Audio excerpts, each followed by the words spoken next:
Welcome my dear students of class 11th. Today you will get a new video. At the last lecture we solved the NCERT exercise 1.4. पिछले lecture पे मैंने NCERT 1.4 solve की थी. ठीक है, तो before teaching the any new concept I want to give a suggestion. हमेशा की तरह सजेशन क्या है कि please watch the video carefully and from start to and.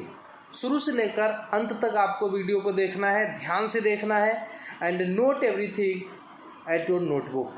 हर चीज़ आपको अपनी नोटबुक में नोट कर लेना है. ठीक है, it means you have to prepare the proper notes.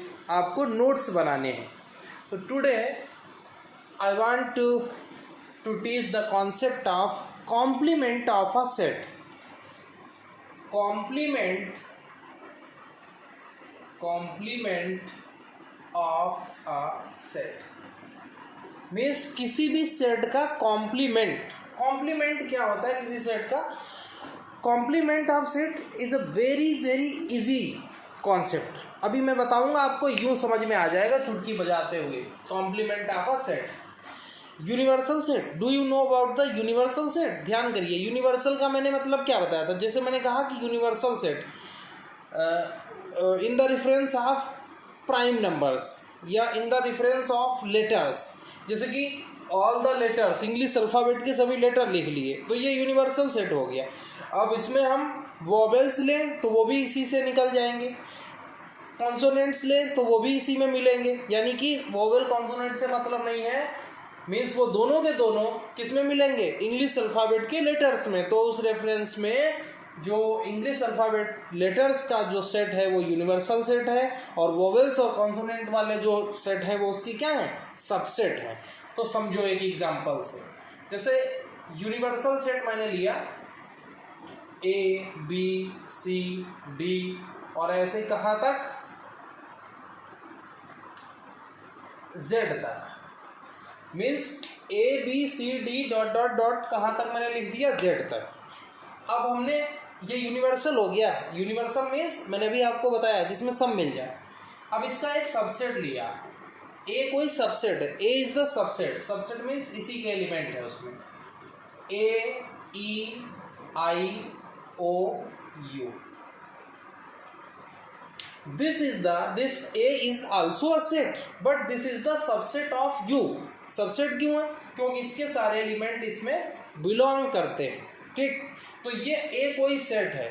अब हमें इसका कॉम्प्लीमेंट लिखना है. इस ए का हमको क्या लिखना है? कॉम्प्लीमेंट. ठीक है, तो कॉम्प्लीमेंट का मतलब समझो. Firstly this should be clear. Symbol of complement is this means if I want to write the complement of A, so in the symbolic form we will write this type of. ठीक है, means ए का complement लिखना है तो ऐसे लिखना है आपको. कॉम्प्लीमेंट का मीनिंग क्या होता है? जितने एलिमेंट ए में हैं वो सारे एलिमेंट, कोई भी इसमें का एलिमेंट इसमें नहीं होना चाहिए. मीन्स ये सारे एलिमेंट आपको हटा देने हैं यूनिवर्सल सेट से. ठीक, जब ये सारे एलिमेंट हटा दोगे यूनिवर्सल सेट से तो ए ई आई ओ यू निकल जाएगा. तो बचेगा क्या? B C D F G H, I हट गया, जे के एल एम एन ओ नहीं, ओ तो इसमें है, P Q R S T U इसमें है, यू हट गया, V W X Y Z. अब इसमें आप देखो 5 ये हैं तो 1 2 3 4 5 6 7 8 9 10 11 12 13 14 15 16 17 18 19 20 21 ये 5 ये यानी 26 हो गए पूरे. तो कहने का मीनिंग समझो कि कॉम्प्लीमेंट क्या होता है. जैसे U is any universal set, A is any subset of this, then set of all those element which lie in the या exist in the universal set but does not exist in the A.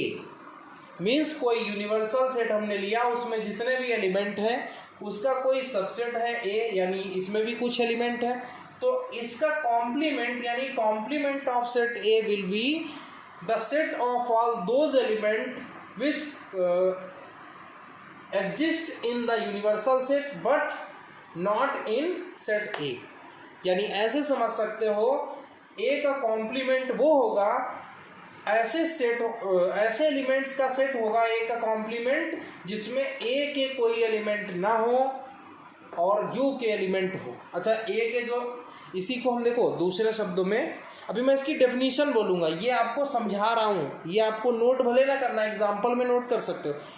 अभी जो मैं definition बोलूँगा वो definition आपको लिखनी है, वो एग्जैक्ट वैसी होगी जैसे कि आपको लिखना होगा अगर कभी लिखने को आता है, बट अभी आप केवल इसका कॉन्सेप्ट माइंड में बिठाइए।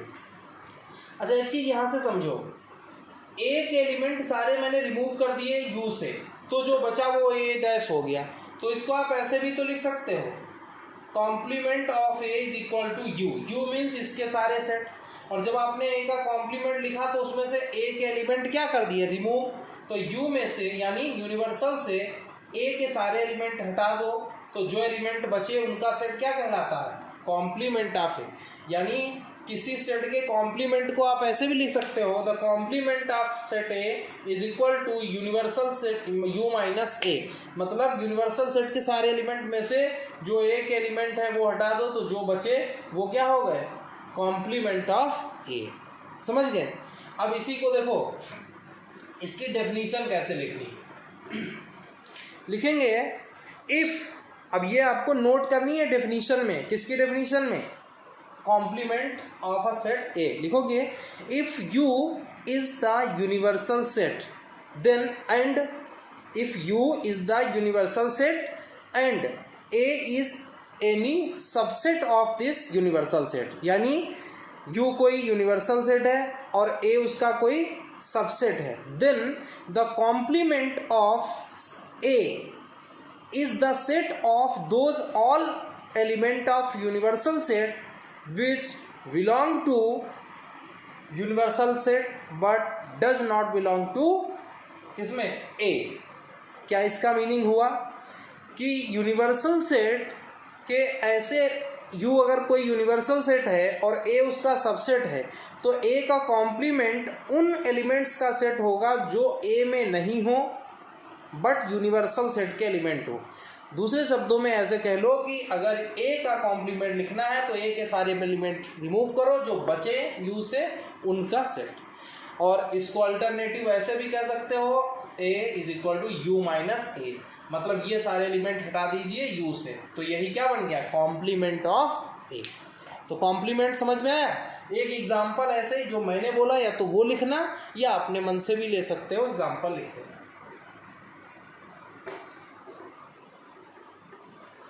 अब यहीं पे आपको एक चीज और समझा देते हैं,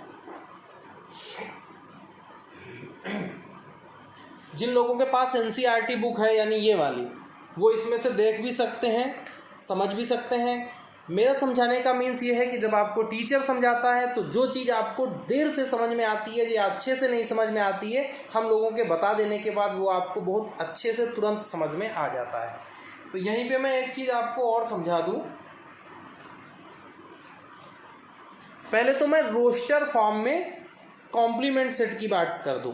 रोस्टर फॉर्म में कैसे लिखो, सॉरी रोस्टर नहीं, सेट बिल्डर फॉर्म में कैसे लिखोगे। देखो, जैसे यू कोई यूनिवर्सल सेट है, ठीक, और ए उसका क्या है, सबसेट है, और हम लिख रहे हैं complement of A. Complement of A क्या है, the set of all X such that X belong to U. क्या मीनिंग हुआ, जो कॉम्प्लीमेंट है ए का वो ऐसे सेट है, the set of all X such that X belongs to U and X does not belong to A. ये हो गई सेट बिल्डर फॉर्म। क्या इसका मतलब है, कॉम्प्लीमेंट में जो सेट है एक्स का वो एलिमेंट यू के तो हैं बट वो ए में नहीं होने चाहिए, यानी इसके एलिमेंट नहीं होने चाहिए, इसके सारे एलिमेंट हो ऐसे जो इसमें ना हो। तो ये भी कॉम्प्लीमेंट की डेफिनेशन। अब कॉम्प्लीमेंट का कॉम्प्लीमेंट पढ़ते हैं। क्या चीज़, कॉम्प्लीमेंट का कॉम्प्लीमेंट कैसे, देखो जैसे मान लीजिए हमने यू लिखा, यू है 1 2 3 4 5 6 और इसी का एक सबसेट है A 2, 3। भाई A is the subset of U because देखो 2 3 यहाँ है 2 3 इसके भी, यही तो सबसेट का डेफिनेशन होता है। इसके एलिमेंट ले लिए कुछ, वो लिख लिया यहाँ, तो ये सबसेट हो गया इसका। ठीक, अब कॉम्प्लीमेंट क्या होगा, A डैश। देखो A डैश क्या होगा, मतलब कॉम्प्लीमेंट। कॉम्प्लीमेंट का मतलब होता है ये A के एलिमेंट नहीं लिखने हैं, बाकी जो बचे यूनिवर्सल सेट के वो लिखने हैं। तो 2 3 हटा दीजिए, 1 4 5 6, this is the complement of A। समझ गए इतना। और कॉम्प्लीमेंट के बाद हमने क्या बोला, कॉम्प्लीमेंट का कॉम्प्लीमेंट यानी डबल कॉम्प्लीमेंटेशन। डबल कॉम्प्लीमेंटेशन का मतलब देखो ये तो A का कॉम्प्लीमेंट है और उसका भी कॉम्प्लीमेंट, यानी ये जैसे स्क्वायर का स्क्वायर आप करते थे, तो जैसे यहाँ स्क्वायर, फिर उसके बाद ऐसे यहाँ पे कॉम्प्लीमेंट का कॉम्प्लीमेंट ले रहे हैं, तो देखो क्या होगा। अब कॉम्प्लीमेंट जहाँ पे भी वर्ड आ जाए मीन्स उसके एलिमेंट आपको नहीं लेने हैं। तो देखो कॉम्प्लीमेंट हो गया A डैश। A डैश के एलिमेंट कौन है, ये, यानी A का कॉम्प्लीमेंट क्या है, ये। ठीक, और उसका भी कॉम्प्लीमेंट, जैसे A का जब आपने कॉम्प्लीमेंट यहाँ लिया था तो A के एलिमेंट आपने नहीं लिए थे, यूनिवर्सल सेट के बचे हुए एलिमेंट आपने लिए थे। तो यहाँ पे ऐसे देखो A यानी कॉम्प्लीमेंट के एलिमेंट है ये, और कॉम्प्लीमेंट का भी, कॉम्प्लीमेंट का मीन्स ये हुआ कि जो कॉम्प्लीमेंट के एलिमेंट हैं वो आपको नहीं लेने हैं। ध्यान से समझना इस चीज़ को। जैसे A का कॉम्प्लीमेंट लिखा तो A के एलिमेंट नहीं लिए, ऐसे जब A के कॉम्प्लीमेंट का कॉम्प्लीमेंट लोगे तो जो A का कॉम्प्लीमेंट है उसका कॉम्प्लीमेंट लेने का मतलब इसके एलिमेंट आपको नहीं लेने हैं। तो इसके एलिमेंट कौन है, 1 4 5 6, तो ये नहीं लेने हैं क्योंकि जिसका कॉम्प्लीमेंट लिखते हैं उसके एलिमेंट नहीं लिखते हैं। तो A का कॉम्प्लीमेंट है उसका भी कॉम्प्लीमेंट लिखना है, तो A कॉम्प्लीमेंट के एलिमेंट है 1 4 5 6, वो हटा दीजिए तो बचे कौन, 1 4 5 6 हटाओ तो 2 3 बचे, यानी कि ये हो गया 2 3। और ये क्या है, 2 3 कौन सा सेट है, A। देखो 2 3 A ही तो है, यानी कॉम्प्लीमेंट का कॉम्प्लीमेंट जब निकालोगे तो वही आ जाएगा, जिसका कॉम्प्लीमेंट का कॉम्प्लीमेंट लोगे वही आ जाएगा। जैसे A का कॉम्प्लीमेंट का कॉम्प्लीमेंट लोगे तो A आ जाएगा, अगर B कोई सेट है उसके कॉम्प्लीमेंट का कॉम्प्लीमेंट लोगे तो क्या आएगा, B आएगा। तो यहाँ से इस प्रॉपर्टी को आप ध्यान रखिएगा, इसको बोलते हैं डबल कॉम्प्लीमेंटेशन। डबल कॉम्प्लीमेंटेशन का मतलब कॉम्प्लीमेंट का कॉम्प्लीमेंट तो सेम वही सेट आ जाता है। ठीक है,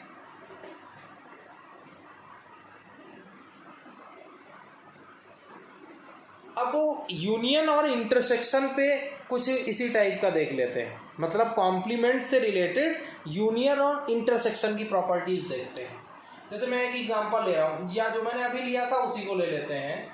1 2 3 4 5 6 और A कोई सेट ले लेते हैं।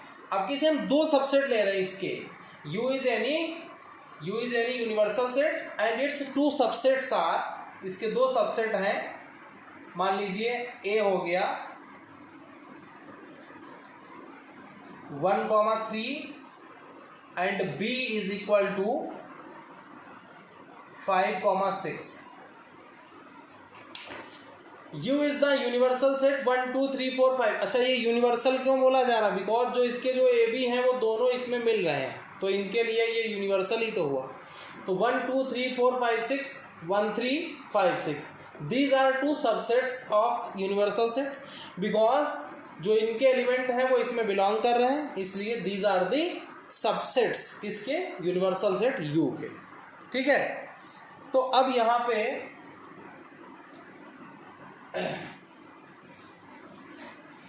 यूनियन और इंटरसेक्शन से रिलेटेड कुछ प्रॉपर्टी देखते हैं।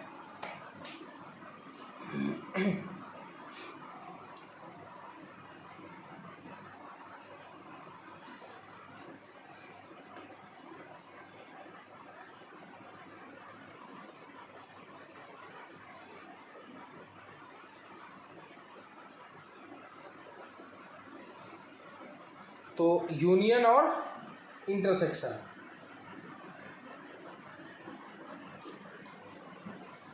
अच्छा हम स्टडी किस चीज़ की कर रहे हैं, कॉम्प्लीमेंट की। किस चीज़ की, कॉम्प्लीमेंट की। तो कॉम्प्लीमेंट पहले देख लेते हैं, A और B के कॉम्प्लीमेंट क्या है।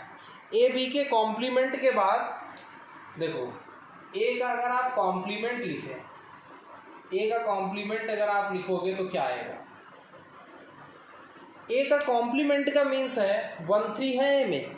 कॉम्प्लीमेंट मीन्स एक ऐसे एलिमेंट्स का set, the set of all those elements of universal set जो बिलोंग करें किसमें? यू में, बट ए में नहीं। यानी कि ऐसे एलिमेंट्स का सेट जो यूनिवर्सल सेट के एलिमेंट हो बट इसके एलिमेंट नहीं हो। तो 1 3 को हटा दीजिए, क्या बचेगा? 2 4 5 6, ठीक। एंड बी का कॉम्प्लीमेंट क्या होगा? बी का कॉम्प्लीमेंट का means the set of all those elements. कौन से दोज एलिमेंट्स? जो इसमें हो बट यहाँ के नहीं हो। तो बी में 5 6 है, 5 6 को हटा के बाकी सारे लिख दीजिए। तो क्या होगा? 1 2 3 4। ये हो गए कॉम्प्लीमेंट किसके? ए और बी के। अब यहाँ पे हम कुछ प्रॉपर्टी देखो लिख रहे हैं। अब हम ए यूनियन बी फाइंड कर रहे हैं। कॉम्प्लीमेंट देखो, ऐसे आप समझ लो 2 रिजल्ट्स होते हैं, वो रिजल्ट्स हम आपको दिखाना चाह रहे हैं कि वो ऐसा होता है। डायरेक्ट मैं वो रिजल्ट भी बता सकता हूँ, बट मैं यहाँ पे आपको करके दिखाना चाह रहा हूँ कि ऐसा ऐसा होता है। जैसे मान लो आपने ए यूनियन बी। अब यूनियन आपको ध्यान होना चाहिए, वरना मैं यहाँ पे आपको यूनियन बताऊँ कि मैं आपको आज वाला बताऊँ। इसलिए आपका प्रीवियस लेक्चर क्या होना चाहिए? एकदम रेडी होना चाहिए। ए यूनियन बी का ये प्रॉपर्टी जो है इसकी वैल्यू हम फाइंड कर रहे हैं। ए यूनियन बी के कॉम्प्लीमेंट, मैंने कॉम्प्लीमेंट का सिंबल कहाँ बनाया? ए यूनियन बी और पूरे का कॉम्प्लीमेंट है। तो पहले तो ए यूनियन बी की वैल्यू लिख लो। ए यूनियन बी का मतलब क्या हुआ? ए यूनियन बी का मतलब क्या हुआ? यूनियन का मीन्स होता है, जैसे मैंने ए बी लिखे तो ए और बी दोनों के सेट होने चाहिए। दोनों के, जैसे जो भी एलिमेंट ए के हैं वो भी सारे आने चाहिए और बी के सारे एलिमेंट आने चाहिए। तो देखो ए में 1 3 है, बी में 5 6, कोई कॉमन एलिमेंट नहीं है, तो ए के भी दोनों आएंगे, बी के भी दोनों आएंगे। तो 1 3 5 6, ठीक। और इसका आपको क्या लिखना है? कॉम्प्लीमेंट। ये ए यूनियन बी हो गया और इसका कॉम्प्लीमेंट लिखना है। या पहले आप ऐसे देखो, केवल ए यूनियन बी लिख लो। यहाँ पे पहले आप ए यूनियन बी की वैल्यू क्या होगी? जो ए बी दोनों में हो 1 3 5 6, 1 3 5 6। अब ए यूनियन बी का कॉम्प्लीमेंट आपको लिखना है। ए यूनियन बी का कॉम्प्लीमेंट का मतलब ये हुआ कि जो ए यूनियन बी, अब यूनिवर्सल सेट हर जगह आपके साथ साथ चलता है। ए यूनियन बी का कॉम्प्लीमेंट का मीनिंग ये हुआ, अभी हमने आपको समझाया था, जिसका कॉम्प्लीमेंट लिखना होता है उसके एलिमेंट नहीं लिखते हैं। यानी ए यूनियन बी का हम कॉम्प्लीमेंट लिख रहे हैं तो ए यूनियन बी के एलिमेंट नहीं लिखेंगे। तो ए यूनियन बी के एलिमेंट कौन है? 1 3 5 6। यानी ये 1 3 5 6 नहीं लिखने हैं। तो यूनिवर्सल सेट में देखो 1 3 5 6 छोड़ दो तो कौन बचा? 2 और 4 ही तो केवल बचे। तो ए यूनियन बी का कॉम्प्लीमेंट लिखने का means the set of all those elements which don't belong to A union B but belong to universal set। तो A union B का कॉम्प्लीमेंट हो गया 1 3 5 6 हटाइए तो यहाँ बचेंगे 2 4, ये सेट है, ठीक। अब हम फाइंड करने जा रहे हैं क्या? इधर A कॉम्प्लीमेंट और इंटरसेक्शन B का कॉम्प्लीमेंट। क्या लिखा? ए का कॉम्प्लीमेंट और इंटरसेक्शन बी का कॉम्प्लीमेंट। क्या आएगा जरा देखो। ए का कॉम्प्लीमेंट का मीन्स क्या हुआ? जो ए के एलिमेंट है वो छोड़िए। ए के एलिमेंट कौन है? 1 3। तो यहाँ से 1 3 हटा दो यूनिवर्सल से तो क्या बचा? 2 4 5 6, 2 4 5 6। और इंटरसेक्शन किसके साथ? बी का कॉम्प्लीमेंट। बी का कॉम्प्लीमेंट मीन्स बी में क्या है? 5 6 है, तो 5 6 को हटाइए और जो बचे वो लिखो यहाँ से 1 2 3 4, 1 2 3 4, ये हो गया। अब इंटरसेक्शन का मीन्स आपने पढ़ चुके हैं। Intersection of any two sets is the set of all those elements which are common in both. यानी कि अगर हमें किन्हीं दो सेट का इंटरसेक्शन लिखना है, this means common elements of both sets, तो इन दोनों का इंटरसेक्शन क्या होगा, इज इक्वल टू, देखो इन दोनों में कॉमन है 2 3 4, यहाँ पे 2 4 है, यहाँ भी 2 4 है, यानी कि 1 3 इसमें है बट इसमें नहीं, 5 6 इसमें है बट इसमें नहीं, तो कॉमन क्या बचा 2 4, क्या आया 2 4। यहाँ आपने फाइंड किया था ये वाली वैल्यू, ये भी 2 4 आई थी और ये वैल्यू भी 2 4 आई है, तो कहने का मीन्स ये वैल्यू और ये वैल्यू, इन दोनों की वैल्यू क्या आई है, सेम आई है सेम। तो यहीं से आपको ये प्रॉपर्टी ध्यान में रखनी है कि A union B is equal to होगा इसके ए का इसका कॉम्प्लीमेंट, यानी ए यूनियन बी का कॉम्प्लीमेंट इज इक्वल टू होगा ए का कॉम्प्लीमेंट इंटरसेक्शन बी का कॉम्प्लीमेंट। ठीक, जैसे हमने ये प्रॉपर्टी दिखाई है आपको करके, ए यूनियन बी निकाला, फिर उसका कॉम्प्लीमेंट निकाला, फिर ए का कॉम्प्लीमेंट बी का कॉम्प्लीमेंट, उसका इंटरसेक्शन लिया, फिर ये आया, तो ये और ये इक्वल आया, यानी ये वैल्यू इसके इक्वल होती है। सिमिलरली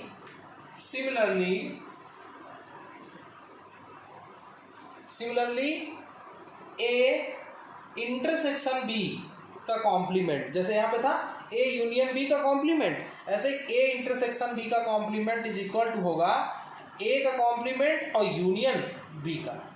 मीन्स जहाँ पे यूनियन था वहाँ इंटरसेक्शन कर दिया, जहाँ इंटरसेक्शन था वहाँ यूनियन कर दिया। ठीक है, तो ये चीज़ मैंने ये वैल्यू फाइंड करी, फिर ये फाइंड करी, दोनों इक्वल है। ऐसे ही आप ये वाला करके देख लेना, यानी कि ए इंटरसेक्शन बी फाइंड करो, फिर उसका कॉम्प्लीमेंट निकाल लेना, फिर ए का कॉम्प्लीमेंट और बी के कॉम्प्लीमेंट का यूनियन निकालना, दोनों वैल्यूज क्या आएंगी, सेम आएंगी। अब हम इन दोनों प्रॉपर्टीज को, इसको और इसको जरा वर्ड्स में डिफाइन कर लेते हैं, शब्दों में आपको बताते हैं क्या लिखा है। जैसे इसको बोलना हो इसको, तो क्या कहोगे, देखो ये क्या है, ए है, ये बी है, ये इसका यूनियन हुआ और उसका भी ये क्या है, कॉम्प्लीमेंट है, और इधर ये जो सेट है ए डैश बी डैश, ये क्या है, ये जो हमने लिखे हैं ये कॉम्प्लीमेंट है ए और बी के, और उनका ये क्या है, इंटरसेक्शन। यानी कि ए और बी सेट हैं तो उनके यूनियन के कॉम्प्लीमेंट किसके इक्वल होगा, उनके कॉम्प्लीमेंट्स के इंटरसेक्शन के इक्वल होगा। तो इसको जरा समझिए क्या लिखा है, if A and B are two subsets of any universal set. ठीक, ऐसे बोल सकते हो या आप डायरेक्ट कह सकते हो the A and B are two sets, then अब प्रॉपर्टी समझो क्या लिखा है, complement of union of A and B, complement of union of A and B is equal to the intersection of their compliments.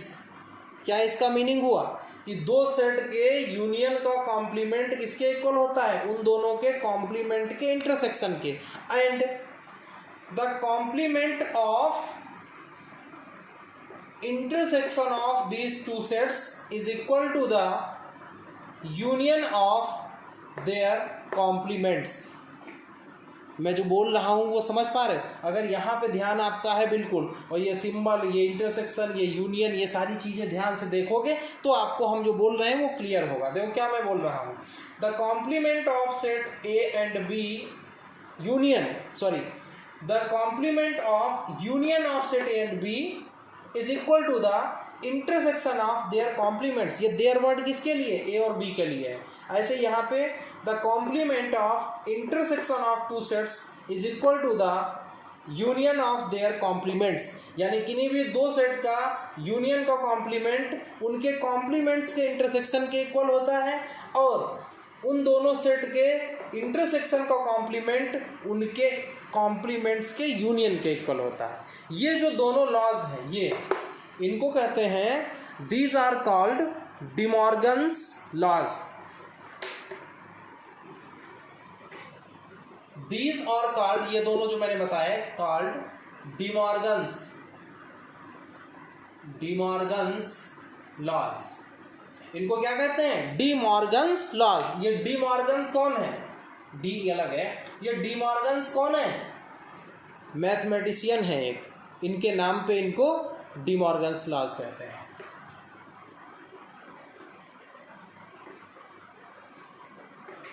अब जरा Venn diagram से हम complement को समझाते हैं। You know very well that universal set is represented by the rectangle।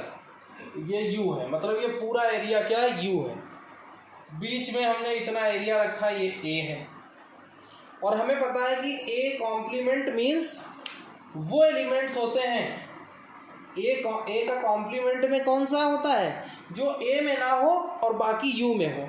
तो U का ये टोटल एरिया है, ये इतना, बट उसमें इतना एरिया जो है ये वाला, ये A का है, तो A के कॉम्प्लीमेंट में A वाला तो रहेगा नहीं, तो जो बचा हुआ U का है वो रहेगा। यानी ये जो है, ये जितना मैं शेड कर रहा हूँ, ये जो एरिया मैंने शेड किया ये U का तो है बट A के हिस्से में नहीं आ रहा, तो ये वाला जो एरिया है ये कहलाएगा क्या, A का कॉम्प्लीमेंट, ये वाला एरिया है। ठीक, यानी कि शेडेड वाला है A का कॉम्प्लीमेंट, ये वाला है A, और ये टोटल है पूरा है यूनिवर्सल सेट। समझ गए?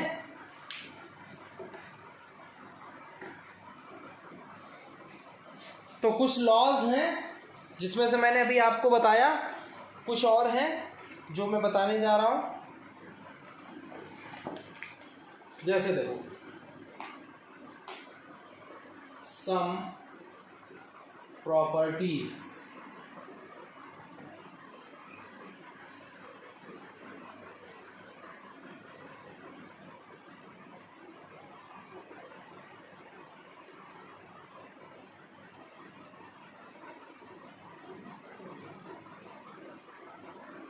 क्या लिखा मैंने, some properties of complement sets. तो पहली है complement laws, complement laws. Complement laws में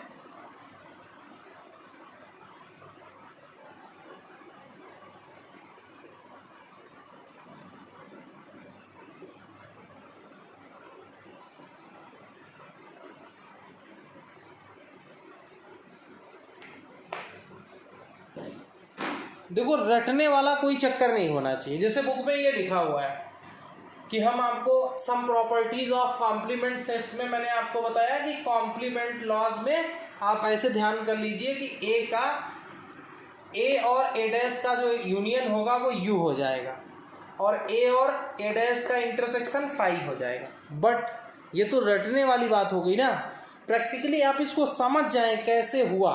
देखो, जैसे मान लो U कोई यूनिवर्सल सेट, अब इसको समझो, इन दोनों को 1 2 3 4 ये हो गया, और A कोई सबसेट हमने ले लिया, इसका ही सबसेट है 1 2, ये यूनिवर्सल इसका है बिकॉज ये इसका क्या है, सबसेट है। अब हम A' लिख रहे हैं, तो देखो यानी कॉम्प्लीमेंट ऑफ A क्या होगा, कॉम्प्लीमेंट A का मतलब हुआ एक एलिमेंट 1 2 को रिमूव करो, बचे कौन 3 4, ये हो गया कॉम्प्लीमेंट ऑफ A। अब आप समझो, A और A' का यूनियन लेना है। A क्या है 1 2, ये देखो A क्या है 1 2, और इसका यूनियन लेना है किसके साथ, A' के साथ। तो A' कितना है 3 4। ठीक, पहली वाली बता रहे हैं, A यूनियन A', A ये है, A' ये है, यानी कॉम्प्लीमेंट ये यूनियन है। Union according to definition of union of two sets means, इन दोनों का यूनियन का मीन्स ये हुआ, we will write all the elements of both sets. हमको इसके यूनियन लिखने के लिए इन दोनों के सारे एलिमेंट लिखने हैं। तो 1 2 इसमें है, इसमें नहीं है, 3 4 इसमें है, इसमें नहीं है, यानी इन दोनों के सारे एलिमेंट लिखोगे तो 1 2 3 4 ये सभी लिखने पड़ेंगे।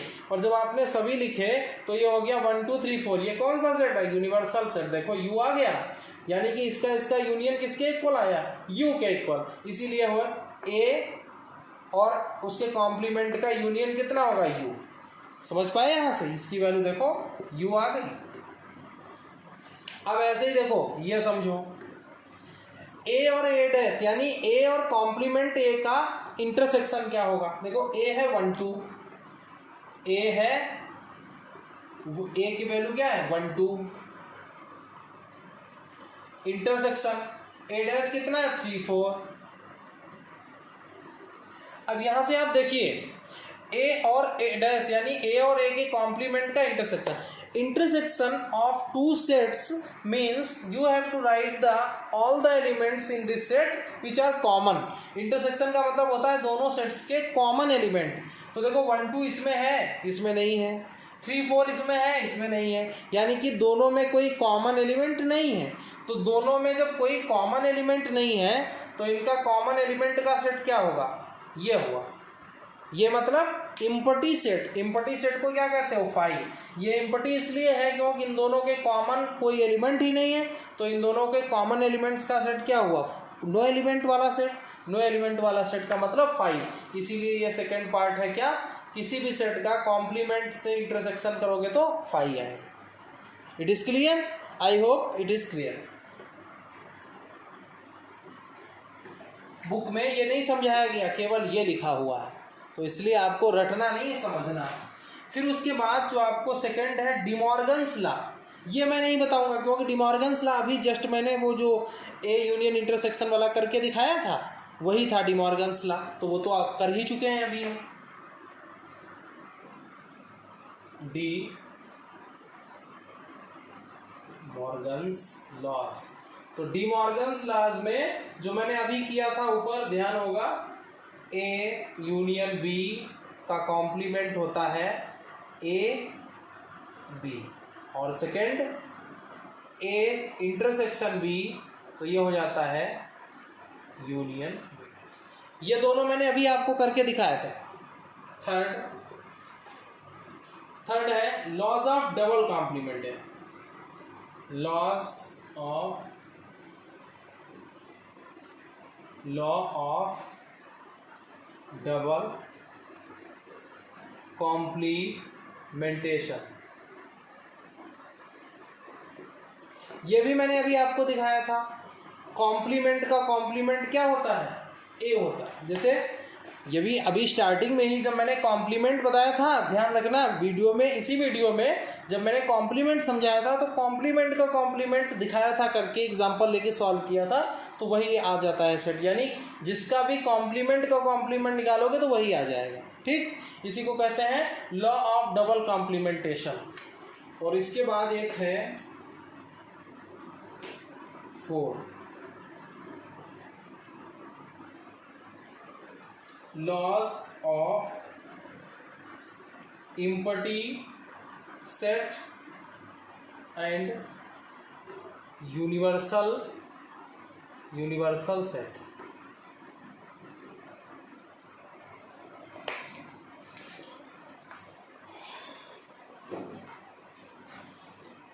ये इरेज करे थे, ये सब नोट करना है आपको, ठीक है, जो मैंने किया है, ये सारी प्रॉपर्टी और हर चीज। देखो फर्स्ट वाला, इसका जो मैंने ये जो 4 प्रॉपर्टी यहाँ पे लिखी है, ये इसमें कि मैंने फर्स्ट आपको एक्सप्लेन कर दी कैसे होगा। सेकंड और जो थर्ड थी वो मैं अभी कर चुका था वीडियो की स्टार्टिंग में, इसको नहीं किया था, ये समझ लो क्या है, laws of empty set and universal set. यानी इम्पटी सेट और यूनिवर्सल सेट के लॉज हैं, तो ये क्या होते हैं। पहला है कि फाई डैश का जब आप कॉम्प्लीमेंट लेंगे तो ये यूनिवर्सल सेट आएगा, और अगर आप यूनिवर्सल सेट का कॉम्प्लीमेंट लेंगे तो फाई आएगा। ये समझ लीजिए कैसे, ये आपको लिखना है, उसके बाद उसी में फर्स्ट सेकंड करके ये लिखना है, और अब जो मैं बता रहा हूँ वो लिखो या ना लिखो, वो आपको एक्सप्लेन करने के लिए बता रहे हैं। अब इसका देखो फाई का कॉम्प्लीमेंट का क्या मतलब है। जैसे यू मैंने लिखा, कोई यूनिवर्सल सेट है, 1 2 3 4 5, ये यूनिवर्सल सेट है। अब फाई का मतलब क्या हुआ, नो एलिमेंट। फाई का मतलब नो एलिमेंट। अब समझो, जैसे हमने आपको कॉम्प्लीमेंट जब बताया कि कॉम्प्लीमेंट ऑफ एनी सेट, उसका मीनिंग ये होता है एलिमेंट्स ऑफ दो, जैसे ए मान लीजिए ए का कॉम्प्लीमेंट मैंने लिखा, यूनिवर्सल सेट यू है, तो ए का जब आप कॉम्प्लीमेंट लिखेंगे it means complement of A is the set of all those elements which are the element of U but not the element of A, यानी ए का कॉम्प्लीमेंट का मीन्स है ए के एलिमेंट नहीं होने चाहिए, यू के होने चाहिए। तो ऐसे यहाँ पे फाई का कॉम्प्लीमेंट क्या हुआ, ऐसे एलिमेंट जो फाई के ना हो बट यू के हो। अच्छा, फाई में जब कोई एलिमेंट ही नहीं है तो जो फाई के ना हो, फाई में जो ना हो वो सारे इसमें हैं। देखो कॉम्प्लीमेंट का मतलब है, फाई का कॉम्प्लीमेंट का मतलब जो फाई में नहीं हो यू में हो। तो फाई में तो कोई एलिमेंट नहीं है तो नहीं वाली कंडीशन से मतलब ही नहीं रहेगी, बट यू में हो। तो ये सारे एलिमेंट ऐसे हैं जो यू में है बट फाई में नहीं है। देखो यू के जितने भी एलिमेंट्स हैं वो सारे यू के तो हैं बट वो कोई भी फाई में नहीं है। तो कॉम्प्लीमेंट क्या हुआ फाई का, यही तो हो गया। इसीलिए complement of phi is U. अब देखो यू का कॉम्प्लीमेंट का क्या मतलब हुआ, यू कॉम्प्लीमेंट का मतलब हमने क्या कहा, जिसका भी कॉम्प्लीमेंट लिखते हो उसके एलिमेंट नहीं आने चाहिए। तो जब आप यू का कॉम्प्लीमेंट लिखोगे तो क्या होगा, देखो यू का कॉम्प्लीमेंट का मतलब अब यू के कॉम्प्लीमेंट में यू का कोई एलिमेंट नहीं आना चाहिए। तो जब यू का कोई एलिमेंट नहीं लोगे तो यू के ये सभी एलिमेंट हैं और ये कोई आए ना तो बचा कौन, कुछ नहीं बचा। कुछ नहीं का मतलब नो एलिमेंट, यानी फाई हो गया। तो यू का कॉम्प्लीमेंट हो जाता है फाई और फाई का कॉम्प्लीमेंट हो जाता है यू। ठीक है, तो this was the concept for today and I hope everything is clear. If there is any doubt then please you should back the video and watch again the video। ठीक है, तो हमेशा की तरह आपसे रिक्वेस्ट है कि अगर आपको वीडियो अच्छा लगा हो, आपको समझ में आई हो चीज़ें, तो प्लीज़ वीडियो को लाइक ज़रूर करिए। Watch the video regularly, prepare the notes in fair writing and I will check this copy. ये 100% एकदम करेक्ट है कि जब भी आप मिलोगे कॉपी देखी जाएगी और उसके पहले भी मैं व्हाट्सएप पे देखूंगा। तो please your notebook should be maintain regularly and I hope you will do it. Thank you so much, मिलते हैं आपको नेक्स्ट वीडियो में।